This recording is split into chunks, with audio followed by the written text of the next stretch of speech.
I now want to spend some time explaining some of the less common apps that we have in the Microsoft 365 environment. We're going to look at Project Planner, Bookings, Forms, Lists, and To Do. We'll start with Microsoft Project. Now, if you're not familiar with Project has been around for a very long time, and Microsoft now has what's called Project Online. So not only do we have the downloadable version of Project, we have Project Online, and Project is exactly what you would imagine by its name it is. It is a tool that helps you manage projects.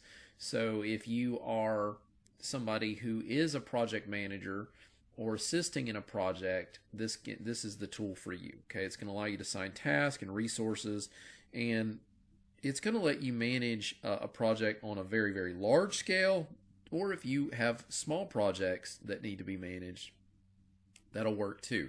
Project is built for projects of all shapes and sizes, as well as scope. So, if you've got projects going to last years, or you got a project that's going to last a month, it's going to assist you in doing that. And the project data can all be stored in the cloud, saved, and easily accessed. All right. Another thing is, whether you're a project manager or a portfolio manager, you can look across the projects and see who's working on what and manage those users. Next up, we have Microsoft Planner. So Microsoft Planner is a very lightweight built application for helping you plan stuff out for a team. You can almost think of this as sort of a lighter weight concept for dealing with assigning tasks and planning out procedures for a project. So people who don't really want to jump into the complexity of Project Planner is a great tool for somebody like that. This integrates directly with Microsoft Teams as well, so it's great for working in that regard. So if you're dealing with a project in Microsoft Teams, you can use Microsoft Project, of course, for managing a project and on a larger scale, but on a smaller scale for dealing with assigning tasks, Microsoft Planner is a great tool for handling that. Next up, we have Microsoft Bookings. So Microsoft Bookings is a scheduling app. So this is for scheduling and making appointments. This will integrate with your calendar and Outlook and all that. It can also send you email and SMS text messages and all that for reminders, and also confirming that a specific appointment or something like that has been completed. Now we have Microsoft Forms. Microsoft Forms is a great tool for creating web-based forums for things like surveys and quizzes. The data that gets collected by these forms gets put in a spreadsheet and, of course, is integrated with Microsoft Excel. So it makes it very easy for you to collect information, and then you could present that in a presentation or send that to management or your boss or whoever.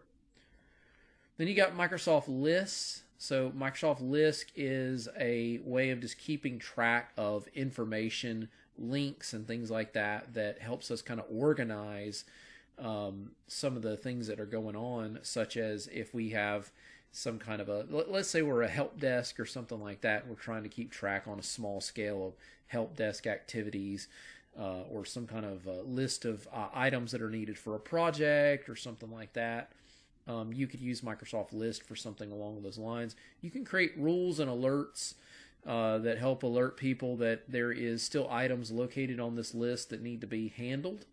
And you can have priorities and tasks and all of that put into this. So this is an online tool. It's also available as a mobile app. It also integrates with Microsoft Teams as well. All right. So it's a great tool for that sort of thing. It's also geared towards making sure that we have compliance. It's a secure app as well. In other words, if your company or organization is having to follow certain types of compliance rules, Microsoft List is geared towards that. So if you're in the medical industry and you're dealing with HIPAA, or you're in the merchant payment card industry and you're dealing with the PCI DSS payment card industry, data security standards, or GDPR, whatever, Microsoft List is compliant with all of that. Then we got Microsoft To Do. Now this is the final one of the apps I wanted to talk about, and Microsoft To Do is a little task list that can be used on an individual scale. So this is something that's more of a personal thing. If we go back and we look at some of these other items, Microsoft Planner and Project, that's more, team oriented, multiple people oriented, but To Do is a personal to-do list. So your users can create a very simple to-do list, whether this is something involving work, or it's a shopping or groceries or whatever it may be. You can create a very simple list. You'll have this on your computer. You'll have it on your phone. You have it all available to you, and you can have reminders and all of that are set up for this. So this again is the difference between Microsoft To Do versus the other, Project and Planner and all that, is that it's more of a personal thing versus a team-oriented project management thing. All right.